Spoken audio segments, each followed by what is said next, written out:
Good evening, everybody. With the time being 7:10 on this beautiful October 20th, I'd like to call the Government Operations Committee to order. Can we please have roll call?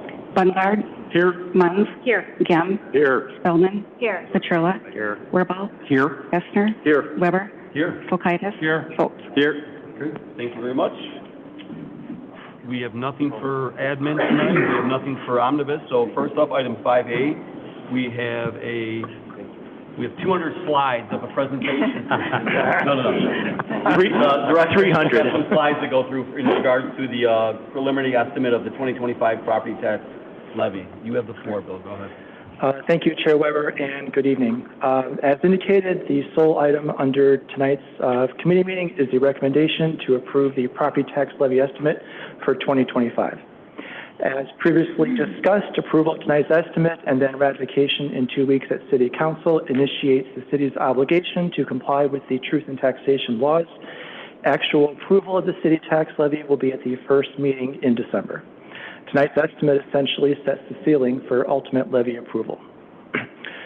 So as indicated by Chair Weber, tonight's overview will be brief given previous discussions on this topic at the September 2nd and October 6th GOC meetings, but please interrupt me if you have any questions. So as we have been discussing during this process, this is where we are at in the current property tax levy cycle for tonight. For discussion and vote on the official estimate at GOC. This will be ratified by City Council at the November 3rd meeting with ultimate levy approval at the December 1st meeting. As a reminder, the city must affirmatively approve a tax levy ordinance for a specific dollar amount every year, and this is scheduled to be done, as I mentioned, at the first City Council meeting here in December. As we previously discussed, property tax revenues represent 24% of all general fund revenues and are an important revenue source to fund critical services for the community, including police, fire, and public works. And they really provide that basic foundational level of support. They don't fluctuate based on economic conditions like sales taxes and are not subject to state reductions like LGDF is. As a reminder, the property tax bill for a typical property in town is just under 10% of the total goes to the city of St. Charles. And that makes up two line items on the tax bill, one for pension purposes, which include the amounts we levy for police and fire pension funding, and the other for general corporate purposes. The city's overall property tax rate last year was 0.7343, which was about an 11% decrease from the prior year. The typical total tax rate in St. Charles was 7.4231 during this past year. So this is a breakdown of the levy components from last year's tax levy. And it's broken up into those two components we just looked at on that sample property tax bill. We have our general purpose funding amounts of $7,372,000 last year, and then the required amounts for police and fire pension funding of just under $7.5 million. Those two amounts, when added together, total $14.865 million. And as a reminder, as a formality, we include the amounts, the principal and interest payments due on the upcoming general obligation bonds that the city has outstanding. We wind up abating those in December and directing the county not to extend those on the property taxes for the subsequent year, but they are included as a formality as part of this overall tax levy process. So last year, those amounts in total were $24,250,598. So this shows the history of that total property tax levy with the bar charts. And as we've discussed this chart in the past, this just shows a breakdown between the police and fire pension funding components, which is the red line, and the amounts available to fund general city services in the general fund. In the last couple of years, those amounts have been about a 50% split between those two in total. And you can see to the right the tax levy changes over the last 10 levy years. So Lastly, some of the considerations that went into this year's budget, one being for the tax levy was the $265,000 increase in the required police and fire pension funding. This is the numbers that came out of the actuarial evaluations that was done at the end of the fiscal year. As previously discussed, expenditures likely increasing 4% to 6% in most areas. And really, a lot of that's been driven by the CPI.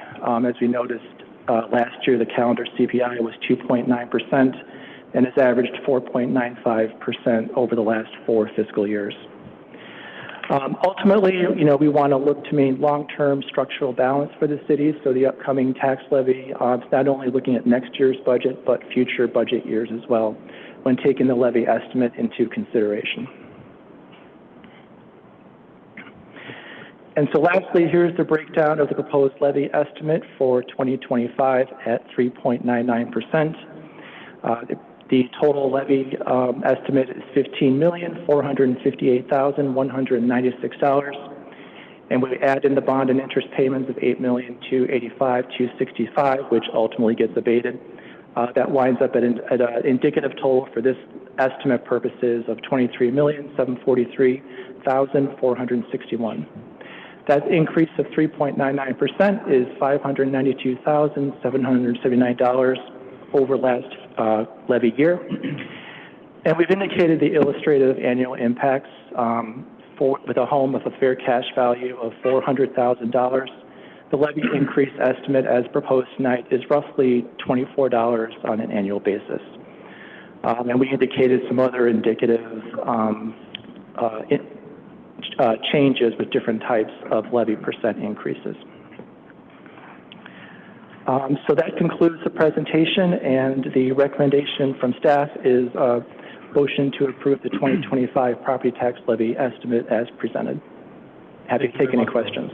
Yep. Thank you, Bill. So just so everyone knows, tonight is just to approve the recommendation. It's obviously not to approve the final levy, but with that, I'll open it up to questions. Go ahead, Vicki. Thank you, Director Hanna. Just a quick question. Could you remind us what are some examples of expenditures that go under the corporate line item? Sure. It's personnel, wages, contractual services. So those components are probably about $40 million a year. So the corporate line item really just goes to funding those general purposes. Thank you. Go ahead, Brian. Thanks, Bill, for your presentation. So it's important for me to do my due diligence with this, going over the budget and talking with staff. So I plan on meeting with staff to go over the budget with them and get a better understanding of where we're at, and just to try and find that sweet spot where I'm comfortable with an increase. So this is going to come back December 1st, Bill. Is that the final vote then? So the next vote is ratification of this estimate at the next meeting in 2 weeks, and then the vote for the actual levy is that December 1st. December 1st. Okay. Yep. All right. Thank you. Go ahead, Ryan.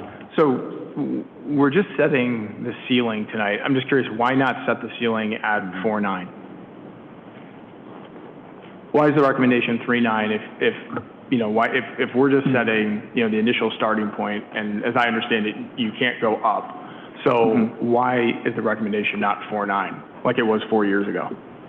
I think that was staff's overall recommendation, just based on budget, forecasting, looking ahead a few fiscal years, and coming up with a number that, that seemed to make sense. Go ahead, David. Just echoing Brian's comments, but I also was curious about in the memo, 300 to 400,000. That estimate of average. Where did you get that? I'm just curious. I feel like it's probably higher. I think that was a range we just had in our model when we're trying to see what an illustrative impact is. It wasn't trying to tie it to a specific dollar amount or anything. Okay. And again, I also just wanted, like I said, have further discussions as well. So. Sure. Go ahead, Ron. Yeah, I too want to have further discussions on this tonight before I commit to anything with any property tax levy increase. So, yeah, that's where I stand. Any other comments? Go ahead, Jamie. I had asked previously when I was talking with the staff about this, I thought that we were going to see the information that shows, and I'm not sure how exactly to explain it, but my understanding is that there's a breakdown that shows the CPI, how it is affecting current homeowners, and then what piece of that is actually taken up, what burden of that is taken up by the new build. And I'm not sure how to exactly explain that accurately. So there's a small estimate of new construction within the current numbers that you see. I think what you might be referring to is the additional new construction that was essentially put on the rolls last year over above the estimate. So when we're looking at from year to year impact, it's hard to incorporate that into the number because it's really, you're looking at a 2-year window then in terms of the net impact. So if we were to kind of look at the additional illustrative impact by the additional new construction and new EAV was added, it's probably a net reduction of about $9 to $10 off those annual impacts that you see right there. Okay. But for purposes of trying to disclose, point to point, year over year, this is kind of what was the most simplest way to present that. I guess what I was hoping for is something that I can show to a resident that is Okay. simple and Sure. and makes sense to somebody who isn't studying finance, that is Yep. a regular person that doesn't understand exactly how all of this is levied to them, and really makes sense. Like they can understand, I think, and I can too, illustrative annual impact when you look at what does 3.99 mean for me at this home value, what does 2.99 mean? That's really helpful to have that there, and I'm hoping that we can see something that is even more illustrative for them, maybe in some kind of graph form. I've got some ideas on that. I can work on some graphics to try and illustrate that from a homeowner's perspective. That would be I'll work really on that. helpful, because as you showed on the slide that showed the tax bill, where you're showing the breakdown that more than 65%, 65.3, I think you showed, is the school district. 9.9% is the city. It seems like we spend an awful lot of time up here between the 10 of us battling over sometimes less than 1% of our 9.9% of that pie. And when that comes down to less than $10 per home, I feel like that is sometimes a struggle for me when we're talking about police, fire, snow removal, road repair, and your essential services. Property taxes are one of the most confusing things to try and understand and explain, but I'm happy to provide something for you on that. Thank you, I appreciate it. Any other questions or comments? Go ahead. My only thought, Bill, and thanks for all the work on this. Now, you and I have had plenty of conversations with our finance heads together, but I just wonder to Alderperson Bongart's part, would it be helpful for illustrative purposes to show the 4.99%? I'm assuming it'll be like $32. If we were just to add that as one more example in your illustrative impacts, just to see what that might look like. Yeah, I can. I think it would be about another $9, $10 would be the illustrative amount. Okay. On this, just for comparison purposes to kind of get a picture of the whole. So sure. Thank you. Any other questions or comments? So I'm looking for a motion and second to just approve the preliminary estimate of the 3.99. Motion by Munns? Motion by Munns, seconded by Gem. Roll call, please. Bongard? Yes. Munns? Yes. Gem? Yes. Spellman? Yes. Petrilla? No. Wirball? No. Bessner? Yes. Fokitis? No. Folks? Yes. That motion carries. Thank you very much, Bill. Thank you. Next up, we have public comments. Anybody for public comment? No? Any additional items from mayor, council, staff? Oh, go ahead, sir. Please stand up to the podium and state your name. Thank you. Hi, thanks. My name is Syed, and I've lived in the city since Please state your first name and last name so they can record it. Yeah, my first name is Syed, last name Hadi, Hadi. I have lived on 1225 Quarterhouse Court, St. Charles, since last 22 years or so. And for the first time, I had a little bad experience. And the bad experience was about the utility billing. I have two questions about that. Actually, first question is, my friends and other neighbors, neighboring towns, not the same, St. Charles. They have a solar panel installed, and they're making substantial reduction in the utility bills. So when I inquired from different people, they said city does not allow that. So first to ask that question, why and why not we take the advantage of state governments, offer to install solar panels that will reduce substantially more than 60-70% the bill we get from the utilities. And the second occasion was in last 22 years I have noticed first time my bill, specifically month of August, ran up to close to $900. It never used to be that much. It used to be under $200, $300 always. So when I inquired and tried to get the depth into it, they said, I inquired from the people downstairs, and one day my electricity was cut off. So I asked them why it was cut off. It's vital services. If somebody is on cardio machines or some other kind of machines, that person may die in few minutes. City should not have that. Without, first of all, there was no certified or registered mail sent to me, only regular mails. I acknowledge that I did receive the mails, but I was on vacation. I couldn't pay them on time. So after 60 days, the electricity was cut out. And then I have to run and I have to pay immediately the entire amount. And it was connected within about, I think, 1.5 or 2 hours at the max. So it's a good thing that they did that. But the issue is that I inquired from the billing people downstairs, what are the policies? Who makes those policies? They said, this is the policy. I said, who makes it? They said, we make it. I said, I have never seen in my life, I'm a licensed CPA since 1996. I got first license from Colorado, and currently I'm holding a license for more than 20 years. So I've never seen in any department, whether public or government or non-profit, that there'll be no policy maker other than a department clerks. This doesn't seems good to me. I said, I will go and question the council who makes those policies and why those policies are such harsh that if you don't pay your bill, utility bill, within, say, 60 days or 90 days time, it will be cut off. Well, thank you for speaking. I would ask that on your way out tonight, our Director of Public Works, Peter Stewart, he has a business card, possibly, or you can exchange information with this gentleman. That way, you can kind of look into what was discussed. Okay? Yeah, and my last request to you is that if I can be of any help to city, because I'm a licensed and I'm retired, I'm age 71. So if city needs any help in any form, any capacity for auditing and all that, I'm here to help you.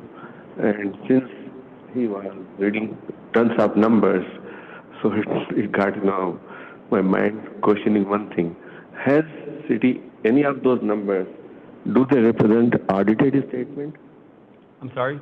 Do they represent any audited statement? I mean, all those numbers are audited, or they are just budgets? Budgets are not audited. Yeah, so everything that we do at the city per state statute has to be audited. But in regards to getting involved more, you can definitely talk to our mayor, Clint Hull, because we have multiple commissions that maybe you can participate in. Sure. So, yeah. Sure. And my wife, she has been working in the city in the capacity of child and adolescent psychiatry. We have a clinic here on Dunham Road, 455 Dunham Road, and we have been serving the city plus surrounding cities also for 22 years.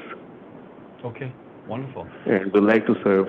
If anybody needs any help with respect to any mental health issues, then most welcome. Anybody can call us anytime. No, I appreciate your comments, and we have a mental health board as well. So there's lots of ways to get involved. I would encourage you and your wife to go ahead and send emails to the city, and then we can direct to the right people to talk to help you out. Okay? Thank you. Thank you. So I'll get those help from them.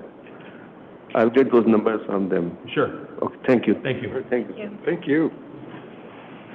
I don't have anything more to add. I will say that this was a very short meeting, Dr. Johnson, so I feel like the students should have to come back again for another meeting. I don't think it's over now. Make up But with that being said, I'm looking for a motion and second to adjourn. Motion by Munn, seconded by Gem. All those in favor of adjourning, say aye. Aye. Those opposed, say nay. The ayes have it. This meeting is adjourned. Thank you. Thank you.